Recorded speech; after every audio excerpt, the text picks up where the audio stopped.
Hello friends, welcome to my videos. So in this video I am going to give you lessons about modal verbs. So modal verbs, as I say, are used a lot in English. So in your day-to-day life, in your business life, or even for your exams, it's very important that you learn and understand the usage of modal verbs properly. Because this is one of the areas where students easily do mistakes and later they find it really hard to recognize their errors and to find out where exactly they went wrong. So I have tried to make this lesson as simple as possible to increase the understanding levels. So let's proceed with this and I hope you're gonna enjoy this. So let's go with the definition first. So modal verbs are a subclass of auxiliary verbs. So why we call them auxiliary? Because they help to modify the meaning of other verbs. For example, if I say I will go, so here the modal verb is will. So isn't it modifying go? If I say I go, that becomes simple present. But when I say I will go, that has some impact. So that's why they are called auxiliary. And I mean they are called a subclass of auxiliary. They are modal verbs. So these verbs are used to express modality, some kind of possibilities, obligations, etc. For example, if I say I can do this, that means there's a possibility I can do this. Or I can even say I must do it. That means I'm under some obligation. I have to do it. So let's go through some common modal verbs. So you can go through these words. We all are well familiar. So you all understand the definitions of these words like can, could, may, might, shall, should, will, would, must. But in certain cases, other words like dare, need are also used as modal verbs. So these are called semi-modal verbs. For example, I need to do this. I dare to do that. So in these cases, as you see again, these words like dare, need are being used in the same way I used the word will before when I started this lesson. So that's why these are sometimes used as modal verbs and that's why these words are called semi-modal verbs. Let's go through some of the properties. So when you go for third party singular for any verb, for example go, goes, John goes, William eats. But have you seen any sentence where I am gonna say John will eats? No. In fact, you are gonna say John will eat. And have you seen anything like wills, cans? No, not at all. So these words do not change.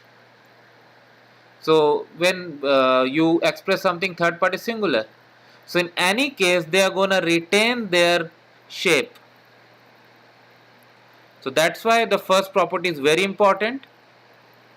And also you need to understand the verb that follows your modal verb should also be in the nascent form and should also be like it and must not contain es or something like that. For example, I will go is perfect, but if okay, let me cite a different example. John will go is perfect, but if you write John will goes, it's absolutely wrong. To whomever it may concern, this is absolutely fine. We use this sentence a lot, especially when we write educational transcripts. But if you write it like this, to whomsoever it may concerns, this is absolutely wrong. So don't do this mistake because this is one of the most difficult for or common I should say, where people do mistakes and then they do not realize where exactly they went wrong. So make sure you don't do this. So again, the second point I explained earlier, that these verbs actually help to modify the meaning of other verbs, and they do not change their forms, they do not have any infinitive forms. So I have discussed these points with you before in this same tutorial. So I hope you have understood these points well, and make sure you follow. So now I'm gonna cite certain examples just to uh, make sure you understand. So in order to enhance the understanding levels, I have used, or I have cited very simple examples. For example, John can do this. But if I use simple present without can, how would I write? I would write John does this. But the moment I use an auxiliary verb, or I should say a modal verb, John can do this. I'm not gonna say John can't do this or John can does this. If I do any of these mistakes, I'm gonna be absolutely wrong.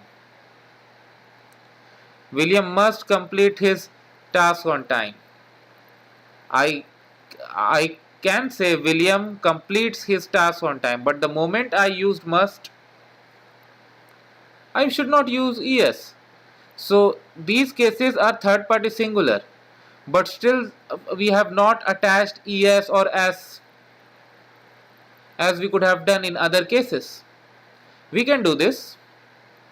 Alex can go to England. So in all these examples, again I am repeating and putting focus on the same point, that these verbs always stay in their form and do not change. And this is one of the most common mistakes being committed by students. So make sure you understand this pretty well and use this pretty well. So I hope you like this video. Make sure you put a like and comment, and do not forget to subscribe. Thank you.